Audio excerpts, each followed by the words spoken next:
बिस्मिल्लाहिर्रहमानिर्रहीम। अस्सलाम वालेकुम व्यूअर्स, क्या हाल है? ठीक है, उम्मीद है आपका रमज़ान बहुत अच्छा जा रहा होगा। दूसरा अशरा भी आप सबको बहुत बहुत मुबारक हो। तो आज हम बनाने जा रहे हैं मज़ेदार आलू कीमा, और उसके लिए हमें सबसे पहले चाहिए कीमा। ये हमने तकरीबन 1.5 पाव ले लिया है। उसके इंग्रेडिएंट्स मैं आपको बता दूं। उसमें हम आलू डालेंगे, 2 से 3 आलू डालेंगे, एक बड़ी प्याज, हरा धनिया, हरी मिर्चें और अदरक और लहसुन का पेस्ट मैंने बारीक पीस लिया है। और उसके बाद हम टमाटर की जूसर ब्लेंडर में क्यूरी बना लेंगे। सबसे पहले इसमें हम हस्बे ज़रूरत ऑयल डाल लेंगे,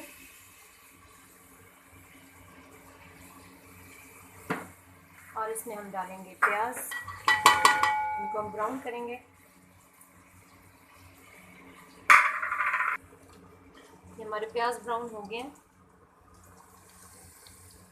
अब हम इसमें डालेंगे लहसुन और अदरक का पेस्ट, इसको अच्छी से हिलाएंगे।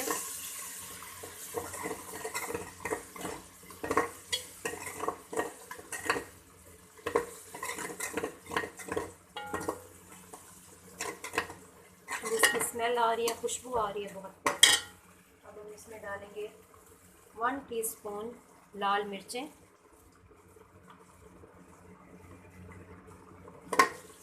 और फिर इसको अच्छी तरह भूनेंगे।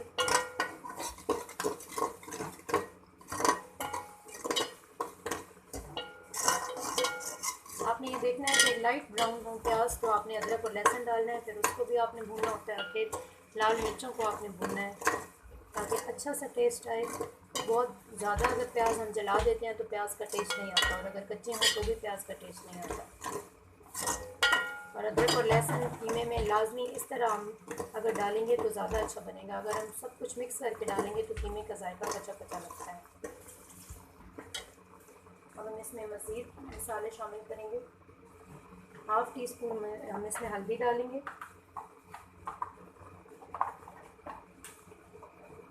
1 टीस्पून पिसा हुआ धनिया, एंड 1/2 टीस्पून नमक।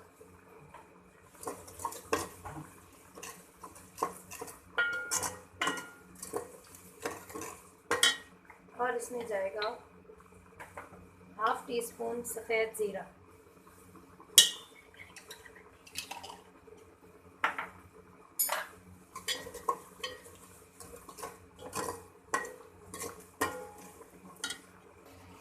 अब प्याज अच्छे से ब्राउन हो गया, इसमें हम थोड़ा सा पानी शामिल करेंगे।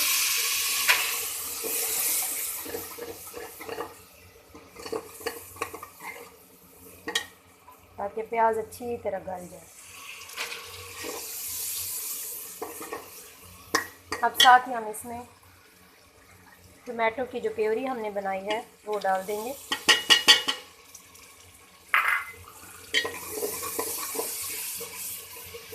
और इनको अच्छी तरह भूनेंगे।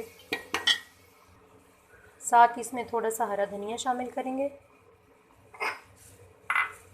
और हरी मिर्चें डालेंगे, थोड़ी सी डालेंगे। आधी मिर्चें बाद में जब कीमा डाल लेंगे, पकने के करीब होगा उसके बाद डालेंगे। ये अब देखें, ये भुन गया है, इसका ऑयल अलहदा नज़र आ रहा है। अब हम इसमें कीमा शामिल करें।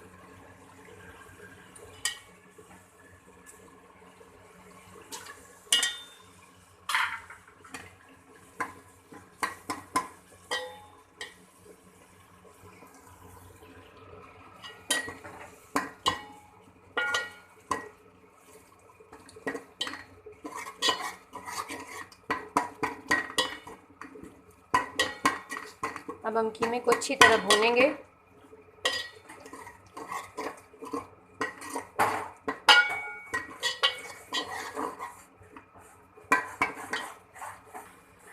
कीमे को हम तकरीबन 5 से 6 मिनट तक अच्छा सा भूनेंगे ताकि ऑयल नज़र आने लग जाए, लगा अच्छा सा भून जाए। उसके बाद हम इसमें आलू शामिल करेंगे। अब ये कीमा अच्छी तरह भून गया है।